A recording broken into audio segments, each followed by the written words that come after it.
إن الحمد لله نحمده ونستعينه ونستغفره ونعوذ بالله من شرور أنفسنا ومن سيئات أعمالنا من يهده الله فلا مضل له ومن يضلله فلا هادي له وأشهد أن لا إله إلا الله وأشهد أن محمدا عبده ورسوله يا أيها الذين آمنوا اتقوا الله حق تقاته ولا تموتن إلا وأنتم مسلمون يا أيها الناس اتقوا ربكم الذي خلقكم من نفس واحدة وخلق منها زوجها وبث منهما رجالا كثيرا ونساء واتقوا الله الذي تساءلون به والأرحام إن الله كان عليكم رقيبا يا أيها الذين آمنوا اتقوا الله وقولوا قولا سديدا يصلح لكم أعمالكم ويغفر لكم ذنوبكم ومن يطع الله ورسوله فقد فاز فوزا عظيما أما بعد وقال الله تعالى يا أيها الذين آمنوا أطيعوا الله وأطيعوا الرسول ولا تبطلوا أعمالكم محترم حاضرین اور پردہ نشین خواتین اسلام،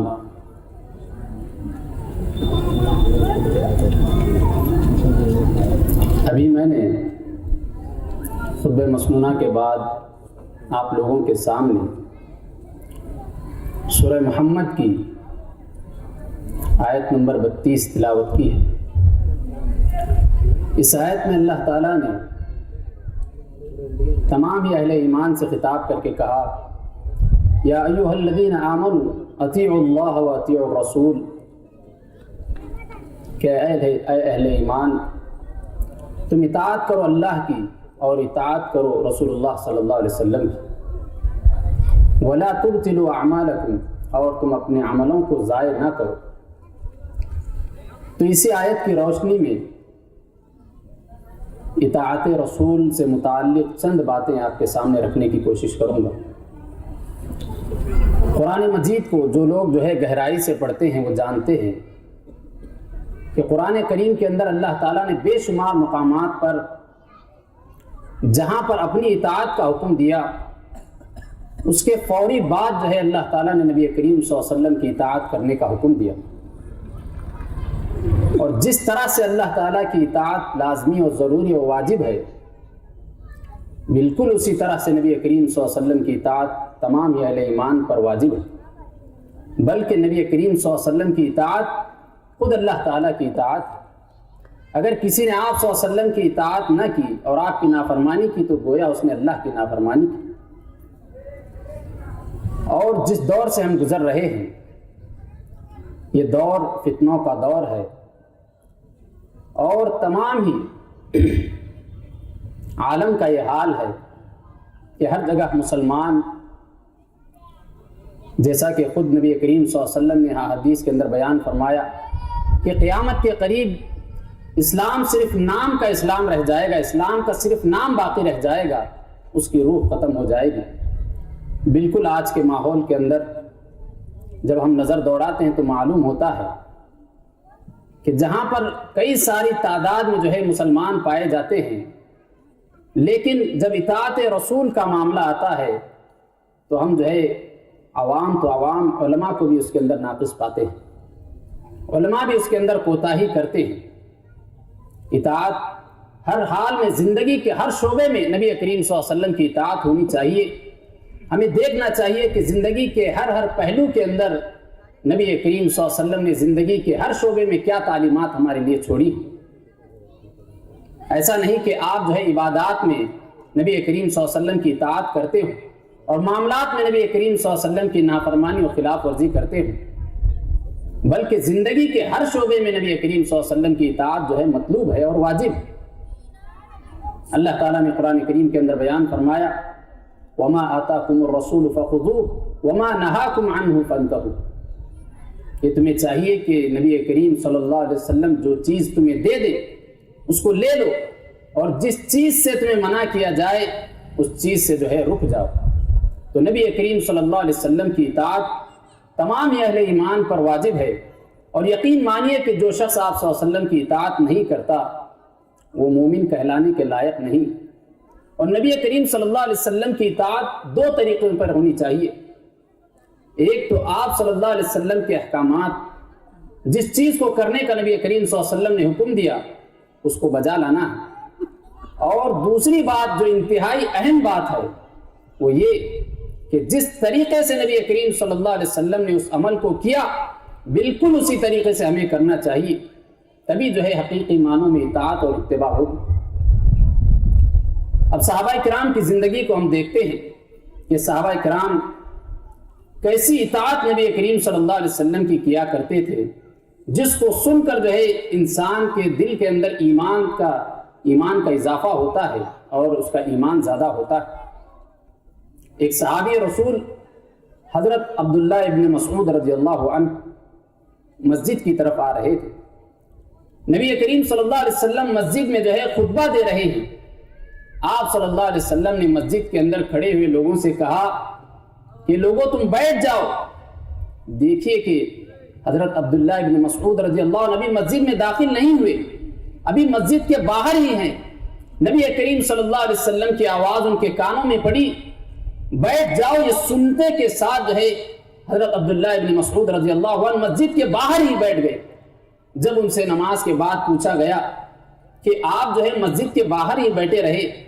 تو انہوں نے کہا کہ جب نبی کریم صلی اللہ علیہ وسلم کی زبان سے نکلا بیٹھ جاؤ تو پھر میرے قدم جو ہے کس قدر جو ہے چل سکتے ہیں، میں کیسے آگے بڑھ سکتا ہوں جبکہ نبی کریم صلی اللہ علیہ وسلم نے جو ہے کہہ دیا کہ بیٹھ جاؤ۔ تو یہاں پر دیکھیے اطاعت، کیسا جذبہ اطاعت صحابہ کرام کے اندر تھا کہ مسجد کے اندر بیٹھے ہوئے لوگوں سے کہا گیا کہ بیٹھ جاؤ، وہ مسجد کے باہر ہی ہیں۔ جیسے ہی کان میں آواز پڑی وہ فوری طور پر جو ہے مسجد کے باہر ہی جو ہے بیٹھ گئے۔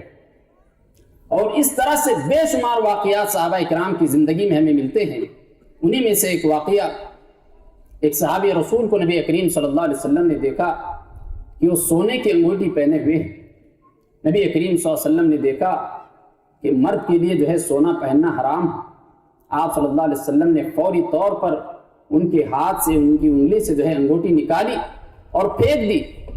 نبی کریم صلی اللہ علیہ وسلم اس کے بعد جو ہے چلے گئے۔ دیگر صحابہ کرام نے ان سے کہا کہ اب جو ہے اس انگوٹھی کو اٹھا لو اور اپنے گھر میں جو ہے کسی بہن کو یا پھر جو ہے بیوی کو کسی طرح سے جو ہے اس کو کام میں لے آؤ۔ اس صحابی نے کہا کہ جس چیز کو نبی کریم صلی اللہ علیہ وسلم نے پھینک دیا اس کو جو ہے میں کبھی نہیں اٹھاؤں گا، اس کو میں اپنے ساتھ کبھی نہیں لے جا سکتا۔ وہ اسی طرح جو ہے اس انگوٹھی کو، سونے کی انگوٹھی کو جو ہے پھینک کر چلے گئے۔ اور زندگی میں صحابہ کرام کی زندگی کے اندر، صحابہ کرام کی جو ہے زندگی کا جو لوگ مطالعہ کرتے ہیں وہ جانتے ہیں، جب نبی کریم صلی اللہ علیہ وسلم نے شراب کی حرمت کے تعلق سے بیان فرمایا، نبی کریم صلی اللہ علیہ وسلم نے ایک منادی کو بھیجا اور کہا کہ جاؤ اعلان کر دو کہ شراب جو ہے آج کے دن سے حرام ہو گئی ہے۔ صحابہ کرام بیان کرتے ہیں، حضرت انس رضی اللہ عنہ وہ بیان کرتے ہیں کہ میں حضرت ابو طلحہ رضی اللہ عنہ کے گھر میں بیٹھا ہوا تھا اور لوگوں کو جو ہے شراب پلا رہا تھا اور ہم لوگ جو ہے بیٹھ کر شراب پی رہے تھے۔ جیسے ہی نبی کریم صلی اللہ علیہ وسلم کی منادی نے یہ آواز لگائی اور ہمارے کان میں یہ آواز پڑی کہ شراب جو ہے حرام ہو گئی، صحابہ بیان کرتے ہیں کہ ہمارے پاس شراب کے بڑے بڑے مٹکے تھے، تمام مٹکوں کو ہم نے جو ہے فوری طور پر پھوڑ دیا،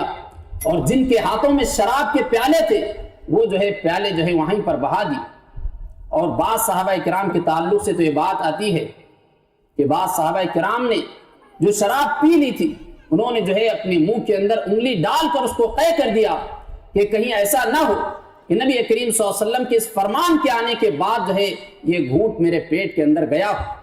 تو دیکھیے صحابہ کرام کی زندگی کا حال اور ان کے اندر اطاعت رسول کا کیسا جذبہ پایا جاتا تھا۔ اور بالکل اسی طرح ایک معاملہ، اور اطاعت کا خاص طور پر جو ہے اطاعت رسول کا امتحان اس وقت ہوتا ہے جب انسان کو جو ہے پریشانی میں ہو، تنگی میں ہو اور اس چیز کی سخت ضرورت ہو، اس وقت جو ہے اس سے کہا جائے کہ یہ چیز حرام ہے۔ غزوہ خیبر کے موقع پر تمام صحابہ کرام بھوک سے جو ہے شدید بھوک کی حالت میں ہیں، اور اس وقت گدھے کا گوشت جو ہے اس وقت تک حلال تھا۔ تمام صحابہ کرام جو ہے گدھے کو ذبح کر کے گوشت کو پکا رہے ہیں ہانڈیوں پر، اور شدید بھوک کی حالت ہے۔ اسی وقت نبی کریم صلی اللہ علیہ وسلم پر جو ہے گدھے کے گوشت کی حرمت کی آیات نازل ہوئی، اور آپ صلی اللہ علیہ وسلم نے صحابہ کرام میں اعلان کر دیا کہ گدھے کا گوشت حرام قرار دیا گیا ہے، اور آج کے بعد جو ہے گدھے کا گوشت کھانا حرام ہے۔ جیسے ہی سننا تھا، تمام صحابہ کرام جو چولہے پر ہانڈیاں چڑھی ہوئی تھی، تمام ہانڈیوں کو جو ہے تمام صحابہ کرام نے توڑ کر اس کو بہا دیا زمین پر، حالانکہ انہیں شدید بھوک لگی ہوئی تھی۔ ایسے موقع پر بھی صحابہ کرام نے جذبہ اطاعت اور جذبہ جو ہے اتباع انہوں نے دکھایا۔ یہ تمام واقعات اور اس طرح کے بے شمار واقعات آپ کو صحابہ کرام کی زندگی میں ملیں گے۔ اسی لیے صحابہ کرام کی اسی اطاعت کے جذبے کو دیکھ کر ہی اللہ تعالیٰ نے قرآن کریم کے اندر صحابہ کرام کے تعلق سے بیان فرمایا، رضی اللہ عنہم ورضوا عنہ، کہ میں ان لوگوں سے راضی ہوا اور وہ لوگ جو ہے مجھ سے راضی ہو گئے۔ تو یہ مقام بلند جو ہے صحابہ کرام کو ایسے ہی نہیں ملا، بلکہ انہوں نے جو ہے ایسی قربانیاں دی ہیں کہ اگر آپ ان کو سنیں گے، ان کو پڑھیں گے، تو اللہ کی قسم کسی بھی اہل ایمان کی آنکھوں سے آنسو نکلے بغیر وہ نہیں رہ سکتا، اس کے جسم کے رونگٹے کھڑے ہو جاتے ہیں۔ اسے تعجب ہوگا کہ ایک انسان جو ہے ایسی قربانیاں دے سکتا ہے اور ایسا جذبہ اطاعت دکھا سکتا ہے۔ ایک صحابی رسول جن کا نام خریم اسدی، ان کے تعلق سے نبی کریم صلی اللہ علیہ وسلم نے بیان فرمایا کہ خریم اسدی بہت ہی بہتر انسان ہے، بہت ہی اچھا انسان ہے، لیکن اس کے اندر دو خامیاں ہیں، دو چیزیں جو ہے اس کے اندر دو کمی ہے۔ پہلی چیز اس کے بال بڑے لمبے، اور دوسری خامی اس کے اندر ہے وہ جو ہے اپنے کپڑوں کو ٹخنوں سے نیچے رکھتا ہے۔ جب وہ صحابی رسول کو معلوم ہوا کہ نبی کریم صلی اللہ علیہ وسلم نے ان کے تعلق سے یہ بات کہی، فوری طور پر انہوں نے جو ہے اپنے بالوں کو کٹ کیا اور اپنے بالوں کو کتر کے اپنے جو ہے کانوں کے برابر کیا۔ ان کے بال جو ہے کندھوں تک لٹک رہے تھے، اس وقت جو ہے فوری طور پر انہوں نے اپنے بالوں کو کٹ کیا اور اپنے کپڑوں کو آدھی پنڈلی تک جو ہے اٹھا کر رکھا۔ تو یہاں پر دیکھیے کہ صحابہ کرام کی زندگی کے اندر جذبہ اطاعت تھا، اور ایسا جذبہ اطاعت پھر جو ہے آج کے ماحول میں، آج کے مسلمانوں کے اندر جو ہے ہمیں دیکھنے کو نہیں ملتا، بلکہ آج کے ماحول کے اندر صبح شام جو ہے ہم رسول اللہ صلی اللہ علیہ وسلم کے فرمان کو سنتے ہیں، صبح شام مساجد کے اندر درس قرآن و درس حدیث ہوتا ہے، جمعہ کے خطبات میں ہم کئی ساری احادیث اور کئی سارے احکامات سنتے ہیں، اس کے باوجود آپ میں سے ہر شخص جو ہے اپنے دل پر ہاتھ رکھ کر اس بات کا اقرار کرے اور یہ سوچے کہ ہم جو ہے کتنی احادیث کو سنے ہیں اور ان میں سے کتنی احادیث پر ہم عمل کرتے ہیں۔ آج کے خصوصاً نوجوان کا، آج کے جو ہے فیشن کے نام پر، آج کے ترقی کے نام پر اور اسٹائل کے نام پر آج نوجوانوں کا حال یہ ہے کہ آپ بخوبی جانتے ہیں، ایسی جو ہے بالوں کو رکھنے کے ان کے طریقے ہیں کہ دیکھنے کے ساتھ ایسے معلوم ہوتا ہے کہ کسی اس کے سر پر جو ہے گھونسلہ رکھا ہوا ہے،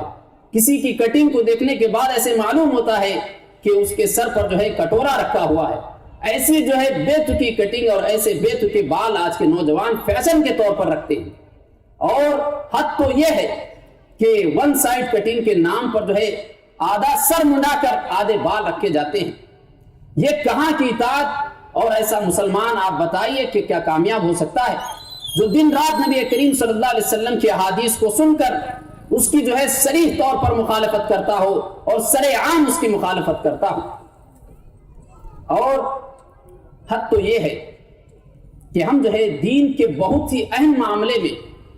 جو دین کا سب سے اہم رکن ہے، دین کا سب سے اہم معاملہ ہے نماز کا معاملہ، اس میں بھی کتنے لوگ نبی کریم صلی اللہ علیہ وسلم کے طریقے کی خلاف ورزی کرتے ہیں۔ نبی کریم صلی اللہ علیہ وسلم جب نماز شروع کرتے تھے، احادیث میں بخاری شریف اور مسلم شریف کے احادیث میں موجود ہے کہ آپ صلی اللہ علیہ وسلم جب نماز شروع کرتے تو اس وقت جو ہے اللہ اکبر کہہ کر اپنے دونوں ہاتھوں کو جو ہے کندھوں تک اٹھاتے، اور اسی طرح سے جب رکوع میں جاتے تو اس وقت بھی نبی کریم صلی اللہ علیہ وسلم اپنے دونوں ہاتھوں کو کندھوں تک اٹھایا کرتے تھے، اور جب رکوع سے کھڑے ہوتے تو اس وقت بھی آپ صلی اللہ علیہ وسلم اپنے دونوں ہاتھوں کو اٹھا کر جو ہے کندھوں کے برابر کر لیا کرتے تھے۔ اور بعض احادیث میں بات بھی آئی کہ دوسری رکعت کے ختم ہونے کے بعد تیسری رکعت کے لیے جب کھڑے ہوتے تو اس وقت بھی نبی کریم صلی اللہ علیہ وسلم اپنے ہاتھوں کو کندھوں کے برابر اٹھایا کرتے تھے اور سینے پر ہاتھ باندھتے تھے، آج ہم میں سے کتنے ہی لوگ ایسے ہیں جو رفع الیدین کرتے ہیں، جو سینے پر ہاتھ باندھ کر صحیح طور پر نبی کریم صلی اللہ علیہ وسلم کی اطاعت اور آپ صلی اللہ علیہ وسلم کے طریقے کے مطابق جو ہے نماز ادا کرتے ہیں۔ ہم میں سے جو ہے اکثر لوگ یہ کرتے بھی ہوں گے، لیکن بہت سارے لوگوں کا یہ حال ہے کہ نماز ویسی نہیں ان کی جیسی نبی کریم صلی اللہ علیہ وسلم کی نماز تھی۔ آپ صلی اللہ علیہ وسلم نے حدیث کے اندر بیان فرمایا، صلو کما رأیتمونی اصلی، کہ تم اسی طرح سے نماز پڑھو جس طرح سے تم نے جو ہے مجھے پڑھتے دیکھا۔ نماز پڑھنا کافی نہیں ہے، آپ زندگی بھر نماز پڑھ لیں لیکن نبی کے طریقے پر آپ کی نماز نہ ہو، اللہ کی قسم ایسی نماز قابل قبول نہیں۔ نبی کریم صلی اللہ علیہ وسلم جب رکوع سے کھڑے ہوتے تو بالکل اطمینان کے ساتھ کھڑے ہوتے، اور آپ صلی اللہ علیہ وسلم نے فرمایا کہ رکوع سے جب تم اٹھو تو اتنے اطمینان کے ساتھ کھڑے رہو اور اتنی دیر کھڑے رہو کہ تمہارے جسم کی ہڈیاں جو ہے اپنی اپنی جگہ پر آ جائیں۔ اور آپ صلی اللہ علیہ وسلم بڑے سکون اطمینان کے ساتھ سجدہ کرتے، بڑے سکون کے ساتھ جو ہے رکوع کیا کرتے۔ آج ہم میں سے کتنے ہی مسلمان ایسے ہیں جو سجدہ کرتے ہیں، ابھی جو ہے پیشانی اور ناک زمین پر لگتی نہیں کہ اس کو اٹھا لیتے، اور ابھی رکوع سے اٹھے ہی نہیں کہ پھر جو ہے سجدے میں چلے جاتے۔ اتنی تیزی کے ساتھ نماز ادا کرتے ہیں۔ نبی کریم صلی اللہ علیہ وسلم نے ایک شخص کو دیکھا مسجد کے اندر جو ہے نماز پڑھ رہا ہے اور بڑی تیزی کے ساتھ سجدہ کر رہا ہے، بڑی تیزی کے ساتھ رکوع کر رہا ہے۔ آپ صلی اللہ علیہ وسلم نے اس شخص کو بلایا اور کہا کہ تم نے جو ہے نماز ادا نہیں کی، تمہاری نماز نہیں ہوئی۔ اور آپ صلی اللہ علیہ وسلم نے اس شخص کے تعلق سے ایک بڑی ہی سخت بات بیان فرمائی جو آپ تمام مسلمانوں کو جو ہے ذہن میں رکھنا چاہیے اور اس پر غور کرنا چاہیے، اس کے مطابق اپنی نمازوں کو درست کرنا چاہیے۔ نبی کریم صلی اللہ علیہ وسلم نے بیان فرمایا، جیسی نماز تم پڑھ رہے تھے، فوری اور جلدی نماز جو تم پڑھ رہے تھے، اگر اسی حالت میں تمہاری موت آتی تو تمہاری موت دین اسلام پر، دین محمدی پر نہیں ہوتی۔ کتنی بڑی بات اور کتنی سخت بات نبی کریم صلی اللہ علیہ وسلم نے بیان فرمائی کہ اس شخص کی نماز نہیں بلکہ اس کا خاتمہ ایمان پر نہیں جس شخص کی نماز درست نہ ہو، جس شخص کی نماز نبی کریم صلی اللہ علیہ وسلم کے طریقے پر نہ ہو۔ اور دین کا بہت ہی اہم معاملہ جو ہے نماز ہے، اور نماز کے لیے ضروری ہے وضو۔ وضو کے تعلق سے ایک بہت ہی اہم بات جس کی طرف میں آپ کی جو ہے توجہ دلانا چاہوں گا۔ وضو میں نبی کریم صلی اللہ علیہ وسلم کا طریقہ ہر شخص جانتا ہے کہ آپ صلی اللہ علیہ وسلم پہلے ہاتھوں کو دھوتے، پھر جو ہے کلی کرتے، پھر ناک میں پانی چڑھاتے، اور اس کے بعد نبی کریم صلی اللہ علیہ وسلم چہرہ دھوتے تھے۔ چہرہ دھونے کے بعد آپ صلی اللہ علیہ وسلم پانی لے کر جو ہے اپنی داڑھی میں خلال کیا کرتے تھے، داڑھی کے بالوں کو تر کرتے اور اس کی جڑوں تک پانی پہنچاتے تھے۔ اور تمام ہی اہل ایمان کا اس بات پر جو ہے ایمان ہے کہ اگر وضو ناقص ہو تو اس کی نماز جو ہے قابل قبول نہیں، اس کی نماز ہی نہیں ہوتی۔ نبی کریم صلی اللہ علیہ وسلم نے بیان فرمایا، مفتاح الصلاۃ الطہور، کہ وضو جو ہے نماز کی چابی ہے۔ تو نبی کریم صلی اللہ علیہ وسلم جب چہرہ دھوتے تھے تو اس کے بعد اپنی داڑھی میں خلال کرتے تھے، داڑھی میں جو ہے پانی پہنچاتے تھے۔ آج بہت سارے مسلمان جو اپنے آپ کو مسلمان کہلاتے ہیں اور مسلمان کہتے ہیں،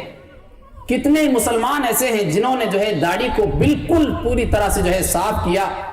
اور اب چہرہ دھونے کے بعد نبی کریم صلی اللہ علیہ وسلم کی یہ سنت تھی کہ آپ صلی اللہ علیہ وسلم داڑھی کے اندر خلال کرتے، تو جس شخص کی داڑھی نہ ہو تو بتائیے کہاں خلال کرے گا، اور بتائیے کہ کیا اس شخص کا وضو جو ہے کامل اور مکمل ہو سکتا ہے؟ اور جب وضو مکمل نہیں تو اس شخص کی کیا نماز مکمل ہو سکتی ہے؟ بالکل نہیں۔ اور نماز کے تعلق سے انسان کو بہت ہی محتاط رہنا چاہیے، اس کو جو ہے بہت ہی سنجیدگی کے ساتھ نماز کے جو ارکان نبی کریم صلی اللہ علیہ وسلم نے بیان فرمائے اس پر سوچ اور اس پر غور و فکر کر کے اس پر عمل کرنا چاہیے، کیونکہ نبی کریم صلی اللہ علیہ وسلم نے ایک حدیث کے اندر بیان فرمایا، اور آپ صلی اللہ علیہ وسلم نے بڑی ہی سخت بات بیان فرمائی۔ نبی کریم صلی اللہ علیہ وسلم نے کہا، ان الرجل لیصلی 60 سنہ، کہ ایک شخص ایسا قیامت کے دن آئے گا جس نے زندگی کے 60 سال جو ہے نماز پڑھی ہو، 60 سال تک اس نے نماز ادا کی، لیکن جب قیامت کے دن اللہ کے سامنے حاضر ہوگا تو اس کی ایک نماز بھی جو ہے قابل قبول نہیں، اور ایک نماز کا بھی اجر و ثواب اس کو نہیں دیا جائے گا۔ نبی کریم صلی اللہ علیہ وسلم نے اس کی وجہ بھی جو ہے اسی حدیث کے اندر آگے کے ٹکڑے کے اندر بیان فرمائی، لعلہ یتم الرکوع ولا یتم السجود، کہ ہو سکتا ہے کہ اس نے سجدہ برابر کیا لیکن رکوع برابر نہیں کیا، رکوع برابر کیا تو سجدہ برابر نہیں کیا۔ تو آپ سوچئے اور غور کیجئے کہ کتنی اہم بات ہے اور کتنے افسوس کا مقام ہوگا کہ اگر قیامت کے دن کسی شخص سے کہا جائے کہ تم نے جو ہے زندگی بھر جو عبادتیں کی، جو زندگی بھر تم نے نمازیں ادا کی، اس میں سے جو ہے ایک بھی نماز قابل قبول نہیں، اس میں سے ایک نماز کا بھی اجر و ثواب تمہیں نہیں دیا جائے گا۔ تو اسی لیے چاہیے نماز کے معاملے میں، خصوصاً نماز کے معاملے میں، کیونکہ یہ دین کا سب سے اہم رکن ہے، اس کے معاملے میں جو ہے تمام اہل ایمان کو غور و فکر کرنی چاہیے اور اپنی نمازوں کی اصلاح کرنی چاہیے۔ اور زندگی کے ہر شعبے میں نبی کریم صلی اللہ علیہ وسلم کی اطاعت اور آپ صلی اللہ علیہ وسلم کی تعلیمات پر عمل کرنا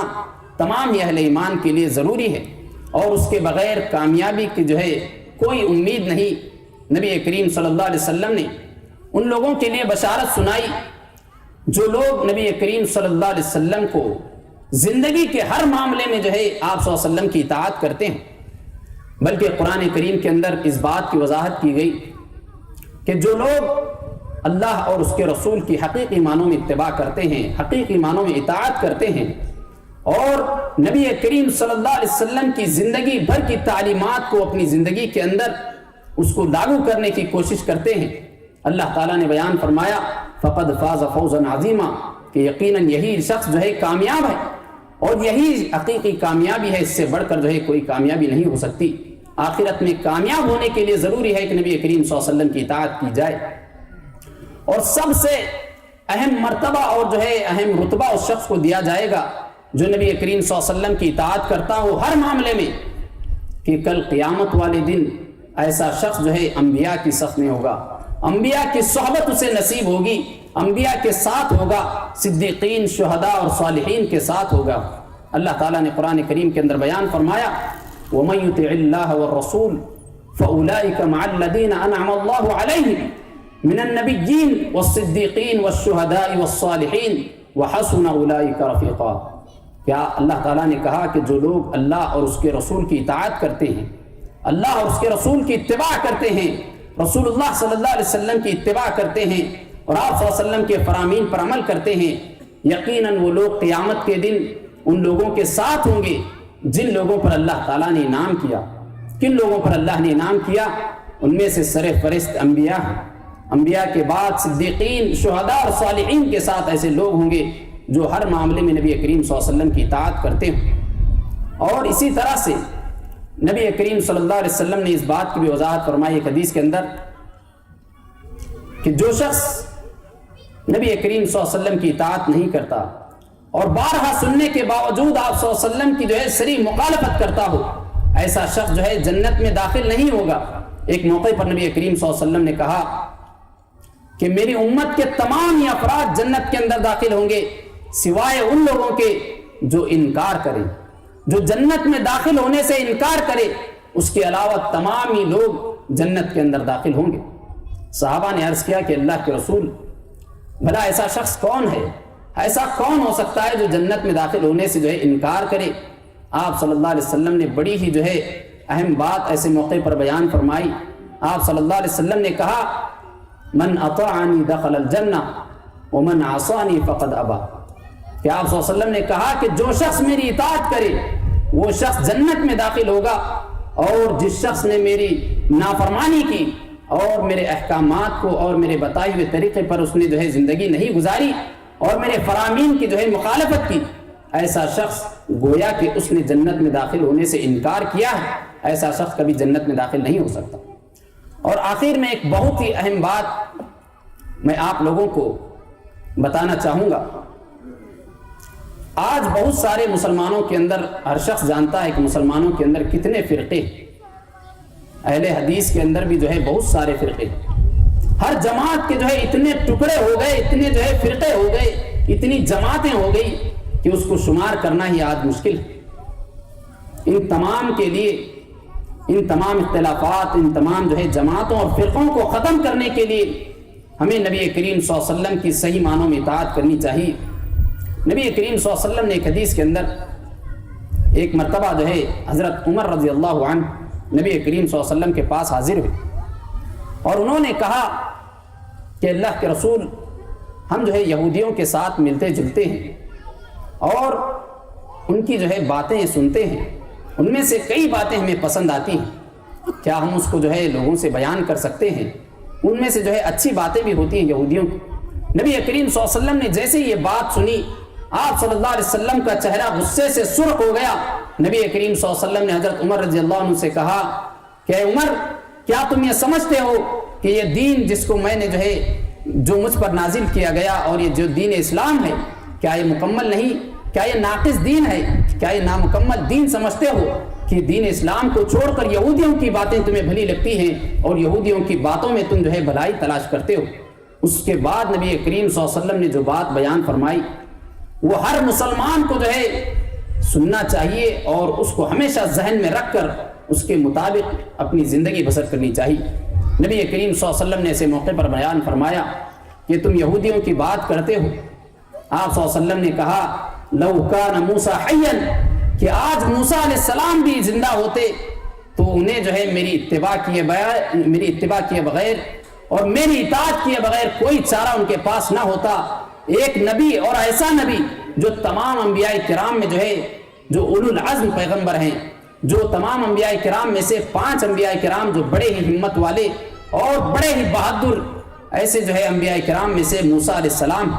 نبی کریم صلی اللہ علیہ وسلم نے کہا کہ اگر موسیٰ بھی آج زندہ ہوتے تو میری اطاعت ان پر لازمی اور ضروری اور واجب ہوتی۔ ایک نبی کو جب اس بات کا اختیار نہیں کہ نبی کریم صلی اللہ علیہ وسلم کی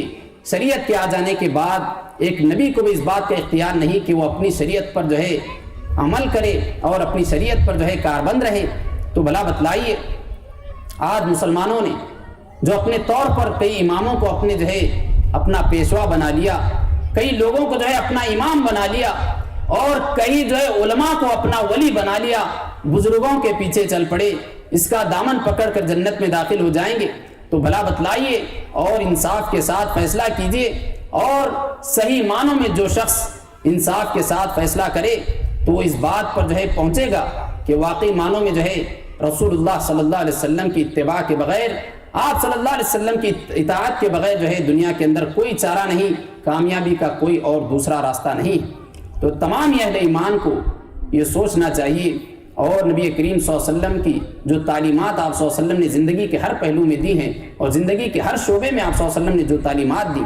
پوری طور پر جو ہے ان تعلیمات کو اپنائے اور اس پر عمل کرنے کی کوشش کرے، تبھی جا کر جو ہے ایک مومن واقعی معنوں میں جو ہے مومن کہلانے کے لائق ہے۔ ورنہ جیسا کہ میں نے جو ہے ابھی جو حدیث پڑھی کہ زندگی بھر آپ عبادتیں کرتے رہیں، زندگی بھر آپ جو ہے نمازیں پڑھتے رہیں، لیکن نبی کے طریقے کے مطابق نہ ہو، اللہ کی قسم قیامت کے دن ان تمام عبادات کا، ان تمام نمازوں کا کوئی اجر نہیں، کوئی ثواب نہیں، کوئی شمار نہیں ایسی عبادتیں۔ اب آپ کے ہاتھ جو ہے فیصلہ آپ کے ہاتھ میں ہے کہ آپ جو ہے نبی کریم صلی اللہ علیہ وسلم کے طریقے پر جو ہے چل کر آخرت میں کامیاب ہونا چاہتے ہیں، یا پھر اپنے اولیاء اور اپنے اماموں اور اپنے علماء کے راستے پر چل کر جو ہے گمراہ ہونا چاہتے ہیں اور آخرت میں جو ہے ناکامی کا منہ دیکھنا چاہتے ہیں۔ اب فیصلہ آپ کے ہاتھ میں ہے۔ اللہ تعالی ہم تمام کو اس بات کی توفیق عطا فرمائے کہ جو بھی باتیں کہی گئی ہیں ان میں سے جو باتیں عمل سے متعلق ہیں اللہ تعالیٰ ان پر عمل کرنے کی توفیق عطا فرمائے۔ اللہ تعالیٰ ہم تمام مسلمانوں کو نبی کریم صلی اللہ علیہ وسلم کی جو ہے اطاعت کرنے کی توفیق عطا فرمائے، ہم تمام کے گناہوں کو معاف فرمائے اور موت کی سختیوں اور قبر کے عذاب و جہنم کے عذاب سے محفوظ رکھے اور جنت الفردوس میں جگہ عطا فرمائے۔ آمین وآخر دعوانا الحمدللہ رب العالمین۔ ایسے ہی اسلامک ویڈیوز پانے کے لیے اس ویڈیو کو لائک کریں، شیئر کریں اور سبسکرائب کریں، اور یاد رہے نوٹیفیکیشن کا بٹن دبانا نہ بھولیں۔ جزاک اللہ خیر۔